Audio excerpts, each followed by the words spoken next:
Hey y'all! So we're here today for the next installment of the series, and today I wanted to talk about cardio. And there's so many different things. There's no really right or wrong way to go about this, but there's so many there's HIIT, there's lists, there's fasted, not fasted, off season, on season, how much you should do.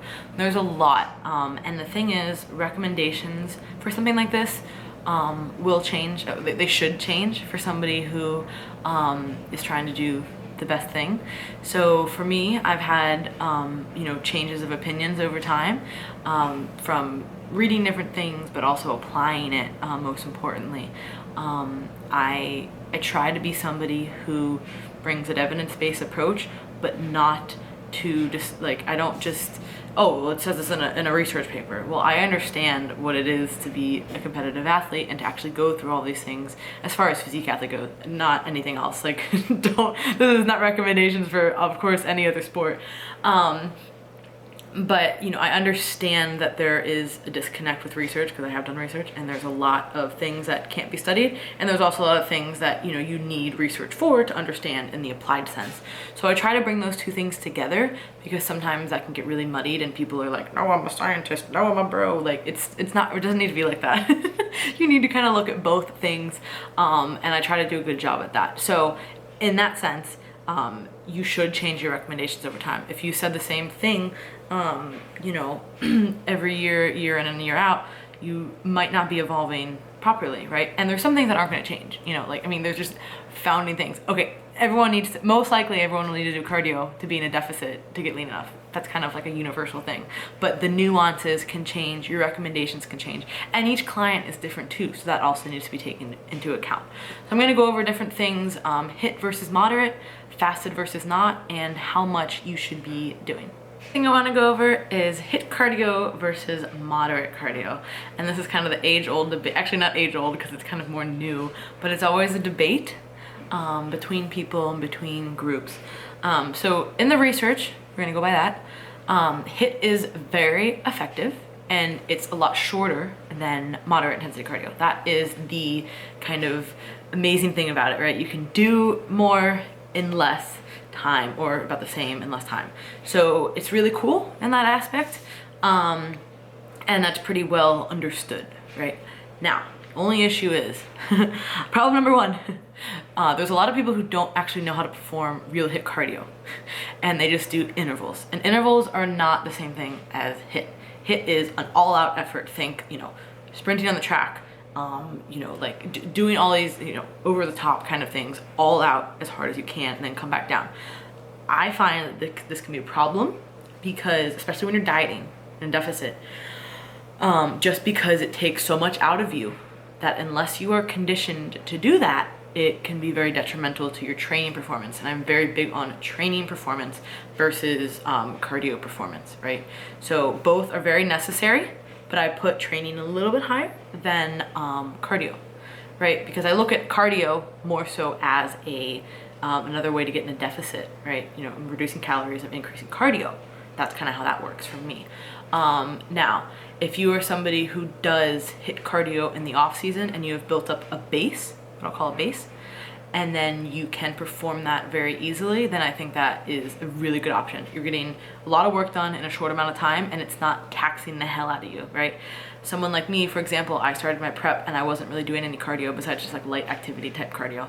So if I added in HIIT and a deficit and a new training block, that was going to be recipe for disaster, because that would be taking away from my training inevitably, or one would be taking away from the other, right? I would be doing HIIT, but I wouldn't really be doing HIIT. Now, caveat, at the end of a deficit, everything is going to feel very, very challenging, and your all out might look a little different. So there needs to be a balance between training, cardio, and recovery. I think HIIT is an excellent tool, and I use it every prep, and I use it in my clients' preps. But I do think that I've kind of changed my recommendations over time, because I used to be like, oh, well, moderate's you're just gonna get adapted to that, so you might as well not do that. But as I've gone through, several years of dieting and learning more, through myself and my clients, I know that it's important to kind of have a good balance of both. And it all comes down to do whatever you like the best and what gets the job done as far as training, intensity and recovery. The next, which is actually the age-old debate, not the one that I said before, is fasted versus fed cardio. Oh my God. And this is a very controversial topic, it still is. So the research suggests that there really is not a difference. So fat and fat loss, okay? Fat oxidation is not fat loss. So because you have greater fat oxidation does not mean that you will have greater fat loss, right, over time, which is what we're looking for.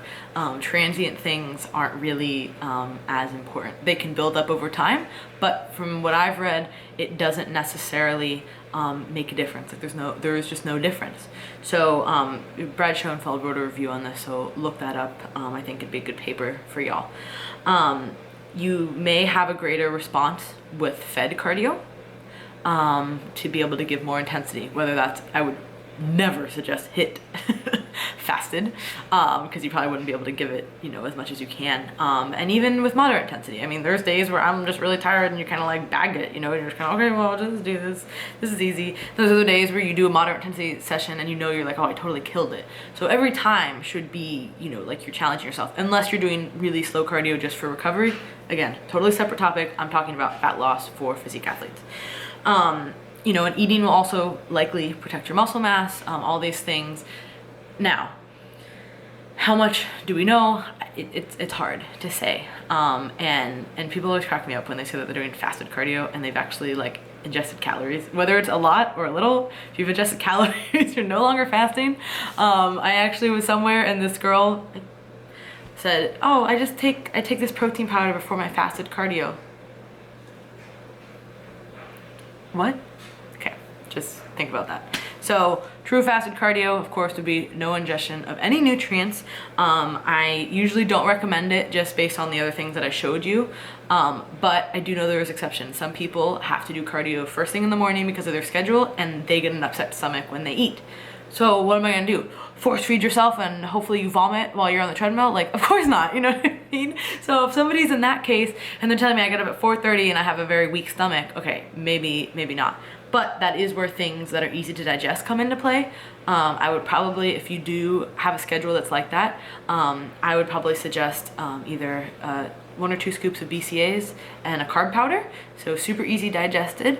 And even if you want more protein, you can have a little bit of whey, but sometimes people, you know, get upset stomach with that too. So it really just depends, but you really can't go wrong with BCAAs and some fast digesting carbs. That would be, you know, now you're not fasting, but you've probably not had something that is going to upset your stomach. Last point I want to talk about is how much is enough, or, you know, how much is right for you. When we talk about cardio for physique athletes, it's really important to kind of find that sweet spot where we, you know, training is still in good place and we're doing cardio to aid in our fat loss efforts. I, in my humble opinion, think that training is more important than cardio. I prioritize that. You know, cardio and then, I mean, training and then cardio, right? And see how my little graphic representation, they're very close. So cardio is very important, but you know, training is also very important. We are in the sport of bodybuilding. Even if you are not a bodybuilder, you are still bodybuilding, right? So it's really important to kind of put training high and still do cardio to meet your deficit needs. Within this topic, there's 4 points that I kind of want to touch on. And the first one is, if you can't maintain your weight in the off season of cardio, you might have a problem, but you need to kind of get that in check, right? Cardio is not a tool to maintain weight. If you overeat one day, oh, I'm just gonna go do 3 hours of cardio to make up for that. Not a good idea. Not a good relationship. Of course, why are you overeating and then doing cardio and feeling guilty and all these? That's another video. But bad relationship and also not really optimal, right? You should not be using cardio to maintain your weight in the off season. If you want to do cardio in the off season, it's because you know, enjoy it, or you're trying to get the health benefits of it, or, you know, whatever the reason is, or you want to build a base that when you do diet, you don't have to like kill yourself to get in shape. You know, there's a multitude of reasons, but maintaining your weight is not and should not be one of them. The second point is starting cardio,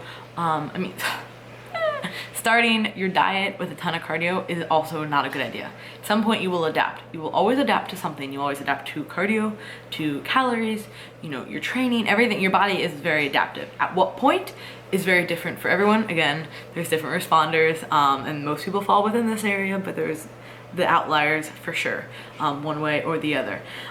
In this way, a positive way would be, oh, you can just do the same thing for a long time and your body doesn't really adapt. The other thing is we have to change stuff every single week. And there are those examples are very true. Most people kind of fall in the middle of that, but those examples are real.